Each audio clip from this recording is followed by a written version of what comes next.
शहर के एक शांत से मोहल्ले में श्वेता अपने पति अमितेश, सास सुमित्रा और देवर निखिल के साथ रहती थी। श्वेता एक निजी कंपनी में अकाउंटेंट थी और सुबह घर के सारे काम निपटाकर समय पर ऑफिस पहुंचती थी। शादी के बाद से उसने अपनी नौकरी को केवल नौकरी नहीं बल्कि परिवार की जिम्मेदारी समझकर निभाया था। लेकिन धीरे धीरे उसके पति अमितेश ने उसकी सैलरी को उसकी मेहनत की कमाई मानना बंद कर दिया था।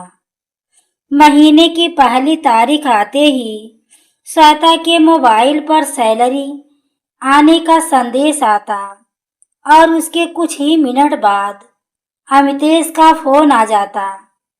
एक दिन ऑफिस में बैठी श्वेता ने मोबाइल देखा तो अमितेश का संदेश था, सैलरी आ गई है तो शाम को घर आते समय पैसे निकाल कर ले आना। श्वेता ने संदेश पढ़कर मोबाइल नीचे रख दिया, लेकिन इस बार उसके मन में एक सवाल उठा कि आखिर वह अपनी पूरी कमाई हर महीने देने के बाद भी अपने लिए कुछ क्यों नहीं बचा पाती। शाम को घर पहुंची तो अमितेश ने दरवाजे पर ही पूछ लिया, श्वेता पैसे ले आई? श्वेता ने अपना बैग रखते हुए कहा, अमितेश इस महीने मुझे कुछ पैसे अपने पास रखने हैं। अमितेश ने तुरंत पूछा, किस लिए? श्वेता ने कहा, काफी समय से मैं अपने लिए कुछ नहीं खरीद पाई हूँ और मुझे ऑफिस आने जाने के लिए भी कुछ खर्च चाहिए। अमितेश ने हंसते हुए कहा, तुम्हें पैसे की क्या जरूरत है? जब भी चाहिए मुझसे मांग लेना। श्वेता ने पहली बार थोड़ा ठहर कर जवाब दिया, हर छोटी चीज के लिए पति से पैसे मांगना मुझे अच्छा नहीं लगता, आखिर मैं भी तो कमाती हूँ। तभी सुमित्रा रसोई से बाहर आई और बोली, बहू अमितेश जो कह रहा है ठीक ही तो कह रहा है। घर का खर्च कौन चलाएगा? तुम्हारी सैलरी घर में आती है तो घर ही से काम आएगी। श्वेता ने सास की ओर देखा और बोली, माँ जी मुझे घर के खर्च से कोई परेशानी नहीं है, लेकिन हर महीने पूरी सैलरी चली जाने के बाद अगर मेरे पास बस कुछ 100 रुपये बचे तो मुझे चिंता होती है। अमितेश ने बात काटते हुए कहा, तुम बेवजह बात बढ़ा रही हो, पैसे घर से बाहर तो नहीं जा रहे हैं। श्वेता चुप हो गई, लेकिन उस रात उसने पहली बार अपनी पुरानी डायरी निकाली जिसमें वह कभी कभी अपने खर्च लिखती थी। उसने पिछले 6 महीनों का हिसाब लगाया तो उसे एहसास हुआ कि उसकी सैलरी का लगभग पूरा हिस्सा अमितेश ले चुका था, जबकि घर की हालत में कोई खास बदलाव नहीं आया था।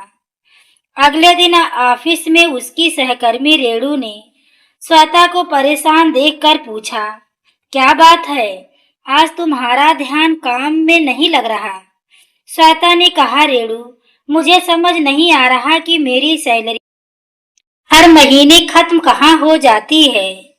रेणु ने मुस्कुराकर कहा, तो हिसाब देखो, पैसा खुद बताने लगेगा कि वह कहाँ गया। श्वेता ने उसी समय अपने बैंक खाते की पुरानी स्टेटमेंट मोबाइल पर खोल ली। वह एक एक लेन देन देखने लगी और तभी उसकी नजर करीब 2 साल पुराने एक लेन देन पर जाकर रुक गई। एक बड़ी रकम किसी ऐसे खाते में भेजी गई थी जिसका नाम उसने कभी नहीं सुना था। श्वेता ने हैरानी से कहा, रेणु यह खाता किसका है? मैंने तो इसमें कभी पैसे नहीं भेजे। रेणु ने पूछा, क्या उस समय तुम्हारे पति के पास तुम्हारा फोन या बैंक से जुड़ी कोई जानकारी थी? श्वेता कुछ सोचकर बोली, हाँ, एक बार अमितेश ने कहा था कि बैंक से जरूरी संदेश आया है और उसने मुझसे मोबाइल पर आया कोड पूछा था। लेकिन मैंने कभी सोचा ही नहीं कि उसका इस्तेमाल किस काम में हुआ। रेणु ने गंभीर होकर कहा, श्वेता, किसी पर शक मत करो, लेकिन अब हर चीज ध्यान से देखना, खासकर अपनी सैलरी और बैंक से जुड़े कागज। उस शाम श्वेता घर लौटी तो अमितेश ने कमरे में बैठा किसी से फोन पर बात कर रहा था। श्वेता के अंदर आते ही उसने फोन काट दिया। श्वेता ने पूछा, किससे बात कर रहे थे? अमितेश ने नजरें चुराते हुए कहा, दुकान के आदमी से। फिर उसने श्वेता की ओर एक कागज बढ़ाते हुए कहा, कल मेरे साथ बैंक चलना है, तुम्हारे नाम से एक जरूरी काम है। श्वेता ने कागज हाथ में लिया, उसे ध्यान से देखा और पूछा, यह काम क्या है? अमितेश ने कहा, बैंक में पता चल जाएगा, बस जहां मैं कहूं वहां हस्ताक्षर कर देना। श्वेता ने तुरंत कागज मेज पर रख दिया और बोली, नहीं, पहले मैं पढ़ूंगी और समझूंगी कि इसमें लिखा क्या है। अमितेश कुछ पल उसे घूरता रहा और फिर बोला, इतने साल बाद अब तुम्हें मुझ पर भरोसा नहीं? श्वेता ने शांत स्वर में कहा, भरोसा है, लेकिन अपनी आंखें बंद करके किसी कागज पर हस्ताक्षर करने का भरोसा मुझे खुद पर नहीं है। अमितेश बिना कुछ बोले कमरे से बाहर चला गया, लेकिन श्वेता को महसूस हो गया कि बैंक जाने वाली बात साधारण नहीं थी। उस रात उसने अपनी डायरी में सिर्फ एक वाक्य लिखा, कल बैंक में मुझे अपने पैसों से जुड़ा ऐसा सच पता चल सकता है जिसे अमितेश मुझसे छिपाना चाहता है। अगले दिन सुबह श्वेता अमितेश के साथ बैंक पहुंची, लेकिन आज उसके कदमों में पहले जैसी झिझक नहीं थी। उसने मन ही मन तय कर लिया था कि चाहे बात कितनी भी छोटी क्यों ना हो, वह बिना समझे किसी कागज पर हस्ताक्षर नहीं करेगी। अमितेश सीधे उसे एक काउंटर के पास ले गया और बोला, तुम यहाँ बैठो, मैं अधिकारी से बात करके आता हूँ। श्वेता उसकी बात मान ली, मगर उसकी नजर सामने रखे एक फार्म पर पड़ गई। फार्म पर उसका नाम देखकर वह चौंकी, क्योंकि उस कागज के बारे में उसे पहले कभी नहीं बताया गया था। तभी बैंक की कर्मचारी अदिति वहां आई और बोली, मैडम, क्या आप इस आवेदन के बारे में जानती हैं? श्वेता ने सिर हिलाते हुए कहा, नहीं, मुझे सिर्फ इतना बताया गया है कि बैंक में कोई जरूरी काम है। अदिति ने फार्म को ध्यान से देखा और बोली, तो आप पहले इसे पूरा पढ़ लीजिए, क्योंकि इसमें आपकी आय और कुछ वित्तीय जानकारी से जुड़ी बातें दर्ज है। श्वेता ने जैसे ही कागज पढ़ना शुरू किया, उसके चेहरे का रंग बदल गया। उसने पूछा, लेकिन मैंने तो ऐसी किसी सुविधा के लिए आवेदन ही नहीं किया। अदिति ने जवाब दिया, इसलिए मैं आपसे पूछ रही हूँ। जब तक खाता धारक खुद पूरी जानकारी ना समझ ले, किसी भी दस्तावेज पर आगे बढ़ना ठीक नहीं होगा। इतने में अमितेश वापस आया और उसने श्वेता के हाथ में फॉर्म देखा तो तुरंत बोला, तुम्हें हर चीज में इतनी पूछताछ करने की क्या जरूरत है? मैंने पहले ही बताया था कि यह सिर्फ बैंक का काम है। श्वेता ने शांत स्वर में कहा, बैंक का काम है तो मुझे भी पता होना चाहिए कि मेरे नाम पर क्या हो रहा है। अमितेश ने झुंझलाकर बोला, तुम्हारी यही आदत है, छोटी सी बात को बड़ा बना देती हो। श्वेता ने पहली बार उसकी बात का जवाब देते हुए कहा, छोटी बात होती तो तुम्हें मेरे सवाल से परेशानी नहीं होती। अमितेश कुछ बोल पाता उससे पहले अदिति ने कंप्यूटर स्क्रीन पर पुराने रिकॉर्ड देखे और अचानक उसका चेहरा गंभीर हो गया। उसने श्वेता से कहा, मैडम, आपके खाते में पिछले 2 वर्षों के दौरान कुछ ऐसे लेन देन हुए हैं जिनके बारे में आपको पूरी जानकारी होनी चाहिए। श्वेता ने घबराकर पूछा, कैसे लेन देन? अदिति ने कहा, मैं पूरी जानकारी बिना आपकी पहचान की पुष्टि के यहाँ साझा नहीं कर सकती, लेकिन आप चाहें तो अपने खाते की विस्तृत स्टेटमेंट निकलवा सकती हैं। श्वेता ने तुरंत कहा, हाँ, मुझे पूरी स्टेटमेंट चाहिए। अमितेश ने बीच में रोकते हुए कहा, इसकी कोई जरूरत नहीं है, मैं घर जाकर सब समझा दूंगा। श्वेता ने उसकी तरफ देखकर कहा, नहीं, अब मैं बैंक की बात बैंक में ही समझूंगी। यह सुनकर अमितेश बिल्कुल चुप हो गया। कुछ देर बाद जब स्टेटमेंट श्वेता के हाथ में आई तो उसकी नजर एक के बाद एक कई रकमों पर पड़ने लगी। कुछ रकम उसकी सैलरी आने के तुरंत बाद दूसरे खातों में गई थी, जबकि वह समझती थी कि अमितेश उन पैसों से घर का खर्च चला रहा है। तभी उसे 2 साल पुरानी वही 3,50,000 रुपए वाली एंट्री फिर दिखाई दी। उसने कांपती आवाज में पूछा, अदिति जी, क्या आप बता सकती हैं कि यह रकम किस खाते में गई थी? अदिति ने रिकॉर्ड देखकर कहा, यह एक व्यवसायिक खाते में गई थी। श्वेता ने पूछा, क्या उस खाते का संबंध मेरे पति से है?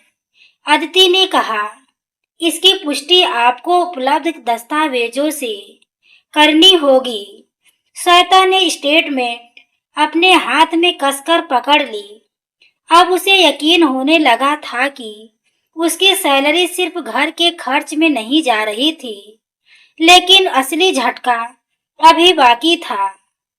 बैंक से बाहर निकलते समय अमितेश ने उसका हाथ पकड़कर कहा, श्वेता, घर चलो, मैं तुम्हें सब कुछ बता दूंगा। श्वेता ने हाथ छुड़ाते हुए कहा, 4 साल से मैं तुम्हारी बात बिना पूछे मानती रही हूँ। अमितेश, आज पहली बार तुमसे जवाब मांग रही हूँ। अमितेश ने धीमे स्वर में कहा, अगर सच जानोगी तो शायद मुझसे नफरत करने लगोगी। श्वेता कुछ पल उसे देखती रही और बोली, झूठ के साथ जीने से अच्छा है कि सच सुनकर फैसला करूं। घर लौटने के बाद श्वेता ने अपनी स्टेटमेंट किसी को नहीं दिखाई। उसने उसे अपनी अलमारी में सुरक्षित रख दिया। लेकिन उसी रात जब वह पानी लेने रसोई में गई तो उसे निखिल और अमितेश की धीमी आवाज सुनाई दी। निखिल कह रहा था, भैया, भाभी को अगर उस पुराने खाते की जानकारी मिल गई हो तो बहुत बड़ी परेशानी हो जाएगी। अमितेश ने घबराकर कहा, उसे कुछ पता नहीं चलना चाहिए, वरना इतने सालों से जो बात छिपाई है सब सामने आ जाएगा। श्वेता दरवाजे के पीछे खड़ी यह सब सुन रही थी। उसके हाथ में पकड़ा गिलास कांपने लगा। उस क्षण श्वेता को समझ आ गया कि बैंक में मिले रिकॉर्ड महज संयोग नहीं थे। उसके पति और देवर दोनों किसी ऐसे राज को छिपा रहे थे जिसका सीधा संबंध उसकी सैलरी से था। और अब श्वेता ने तय कर लिया था कि वह इस राज की आखिरी परत तक पहुंचकर ही रहेगी। रात भर श्वेता को नींद नहीं आई। निखिल और अमितेश की बातें उसके कानों में बार बार गूंज रही थी। अगर भाभी को पुराने खाते की जानकारी मिल गई तो सब सामने आ जाएगा। सुबह होते ही श्वेता ने बिना किसी को बताए अपनी सैलरी, बैंक स्टेटमेंट, वेतन की पर्चियां और अपनी डायरी का एक फाइल में रखी और सीधे बैंक पहुंच गई। वहां अदिति ने उसके दस्तावेज देखकर पुराने लेन देन की जानकारी समझाई। श्वेता ने पूछा, अदिति जी, क्या मैं यह पता कर सकती हूँ कि मेरे खाते से निकली इतनी बड़ी रकम आखिर किस काम में इस्तेमाल हुई? अदिति ने कहा, आपके पास अपने खाते का अधिकार है, इसलिए आप उपलब्ध रिकॉर्ड और संबंधित दस्तावेजों की जानकारी ले सकती है, लेकिन किसी भी नए कागज पर हस्ताक्षर करने से पहले उसे अच्छी तरह पढ़िएगा। श्वेता ने हामी भरी और पुराने रिकॉर्ड देखने लगी। तभी उसके सामने एक ऐसा दस्तावेज आया जिसमें उस रकम का संबंध अमितेश की दुकान के विस्तार से जुड़ा हुआ था। श्वेता की आंखों में आंसू आ गए। इतने वर्षों से अमितेश उससे से कहता रहा था कि उसकी सैलरी से घर का खर्च चलता है, जबकि उसकी कमाई का बड़ा हिस्सा दुकान में लगाया जा रहा था। लेकिन कहानी यहीं खत्म नहीं हुई। अदिति ने एक और रिकॉर्ड दिखाया जिसमें पता चला कि निखिल के कारोबार में भी श्वेता की कमाई से रकम लगाई गई थी। श्वेता ने हैरानी से कहा, तो मेरी सैलरी से सिर्फ मेरे घर का खर्च नहीं चल रहा था, बल्कि बिना मुझे बताए दूसरे काम भी किए जा रहे थे। तभी पीछे से अमितेश की आवाज आई, श्वेता, अब जो जानना था जान चुकी हो, चलो घर।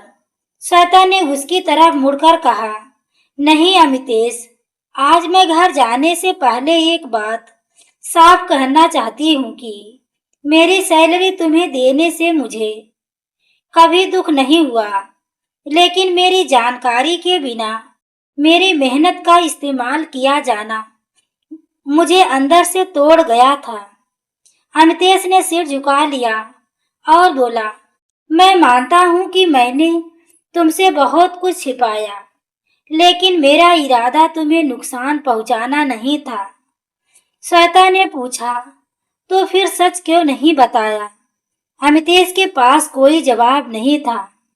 कुछ देर बाद उसने स्वीकार किया कि दुकान में लगातार घाटा होने के बाद उसने श्वेता की सैलरी से पैसे लगाकर कारोबार बचाने की कोशिश की थी और निखिल की मदद करने के चक्कर में रकम का बड़ा हिस्सा वहां भी चला गया।